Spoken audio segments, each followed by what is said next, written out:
భగభగా మండిపోవాల్సిన ఎండాకాలం. సూర్యుడు కాస్త ప్రచండ భానుడిగా ఉగ్రరూపం దాల్చి ప్రజల మీద విరుచుకుపడాల్సిన సమయం. కానీ రెండు తెలుగు రాష్ట్రాల్లో వాతావరణం వేరుగా ఉంది. అది కాస్తంత కాదు, కంప్లీట్ గా మారిపోయింది. అసలు ఇది ఎండాకాలమా వర్షాకాలమా అన్నంతగా వరుణుడు రెచ్చిపోతున్నాడు. 2 రోజులుగా 2 తెలుగు రాష్ట్రాలు అకాల వర్షంతో అల్లాడిపోతున్నాయి.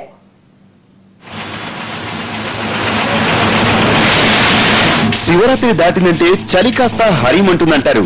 ఇక ఆ తర్వాత రోజు రోజుకి భానుడి ప్రతాపం పెరిగిపోతుంది. కాలం కాస్త ఏప్రిల్లోకి అడుగు పెడితే చాలు, ఇక రోజంతా ఎండ చురుక్కుమంటుంది. నెల గడిచే కొద్దీ ప్రశాంత భానుడు కాస్త ప్రచండ భానుడైపోతాడు. ఇక మధ్యాహ్నం వేళ బయటికెళ్లాలంటేనే జనం బెంబేలెత్తిపోతారు.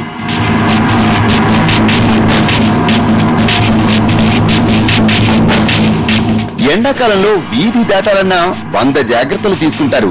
అలాంటి వేళల్లో ఎప్పుడైనా ఆకాశంలో ఓ మేఘం కనిపించి ఓ చిరుజల్లు కురిస్తే బావుణ్ణు అనిపిస్తుంది. కానీ ఇప్పుడు 2 తెలుగు రాష్ట్రాల్లోనూ సీన్ రివర్స్ అయింది. నిప్పులు కురిపించాల్సిన సూర్యుడు కాస్త మబ్బుల చాటున ముఖం చాటేస్తుంటే 3 రోజులుగా అకాలంగా కురుస్తున్న వర్షాలకు జనం తడిసి ముద్దైపోతున్నారు.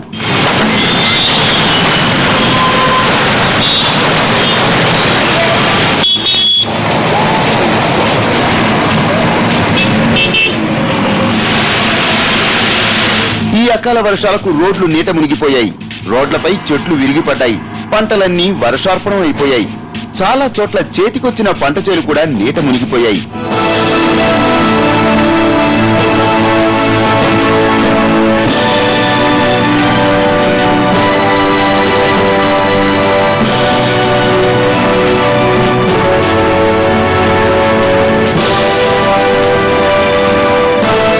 ఇక నగరాల్లో అయితే దాదాపు అల్లకల్లోలమే సృష్టించాయి ఈ అకాల వర్షాలు. చాలా చోట్ల ఇళ్లలో కూడా వరద నీరు చేరింది. మరికొన్ని చోట్ల కురిసిన వడగండ్ల వానలు భారీ ఆస్తి నష్టానికి కారణమయ్యాయి. వర్షంతో పాటు వీచిన ఈదురు గాలులకు హోర్డింగులు విరిగిపోయాయి. మొత్తంగా నగరవాసులకు మాత్రం ఈ వర్షం చుక్కలు చూపించింది.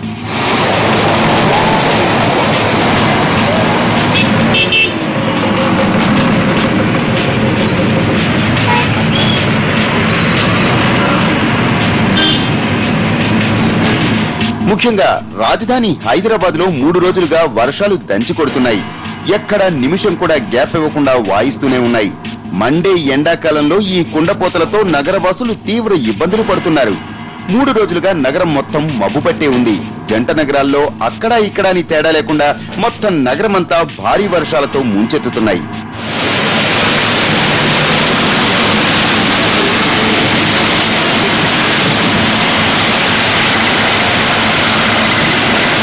ఇలా మొత్తంగా ఈ అకాల వర్షాలు అటు అన్నదాతల్ని ఇటు నగరవాసుల్ని తీవ్ర ఇక్కట్లకు గురిచేస్తున్నాయి. ప్రస్తుతం ఈ వర్షాల కారణంగా 2 తెలుగు రాష్ట్రాల్లో ఉష్ణోగ్రతలు కనిష్ట స్థాయికి పడిపోయాయి. ఇప్పుడు సాధారణంగా 38 డిగ్రీలకు పైగా ఉండాల్సిన ఎండలు ఈ వానలతో కనీసం కనిపించకుండా పోయాయి. ప్రస్తుతం 2 తెలుగు రాష్ట్రాల్లో సగటున ఉదయం 28 డిగ్రీలు, రాత్రి వేళ 20 డిగ్రీల ఉష్ణోగ్రతలు నమోదవుతున్నాయి.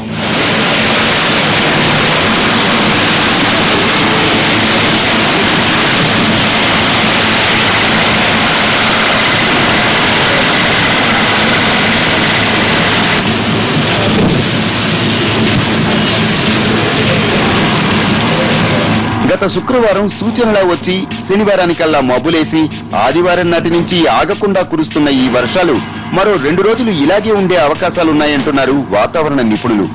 ఒక్క తెలుగు రాష్ట్రాలే కాదు, బంగాళాఖాతం తీర ప్రాంతాల్లో ఉన్న ఒడిశా, ఛత్తీస్గఢ్లలోనూ వరుణుడు విరుచుకుపడుతూనే ఉన్నాడు.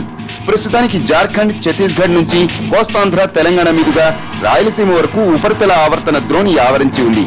దీని ఫలితంగా రాబోయే 24 గంటల్లో కోస్తాంధ్రలో భారీ వర్షాలు పడే అవకాశాలున్నాయి. ఇక నైరుతి, మధ్యప్రదేశ్ మీదుగా ఉపరితల ఆవర్తనం నిలకడగా ఉన్నందున తెలంగాణ ప్రాంతం దీనివల్ల ప్రభావితం అవుతోంది. దీంతో ఇక్కడ వర్షాలు దంచికొడుతున్నాయి. మామూలుగా మార్చి నుంచి మే వరకు ఈ ప్రీ మాన్సూన్ థండర్స్టార్మ్ సీజన్ అంటాము. ఈ సీజన్ లో ఇలాంటి వాతావరణం జరగడం మామూలే. ప్రతి సంవత్సరము ప్రతి నెలల్లో జరుగుతూనే ఉంటుంది. అయితే ఎప్పుడు ఖచ్చితంగా జరుగుతుందనేది చాలా ముందుగా మనం చెప్పలేము. కానీ ఇక్కడ వాతావరణ పరిస్థితులని గమనిస్తూ ఒక 2 రోజులు 3 రోజులు ముందుగా ఇలాంటి వాతావరణ పరిస్థితుల మార్పుల్ని గమనించి చెప్పవచ్చు. మొత్తంగా వర్షాలు పడటం వెనుక కారణాలు ఏమి ఉన్నా ప్రస్తుతం తెలుగు రాష్ట్రాలతో పాటు మధ్య భారతంలోని మరో 4 రాష్ట్రాల్లో కురుస్తున్న ఈ భారీ వర్షాలు ప్రజలకు చేసిన మేలేమీ లేకపోగా లక్షల ఎకరాల్లో పంటను నీట ముంచాయి. కోట్ల రూపాయల ఆస్తి నష్టం కలిగించాయి. అన్నదాతకు కన్నీటి వర్షం తెప్పిస్తున్నాయి.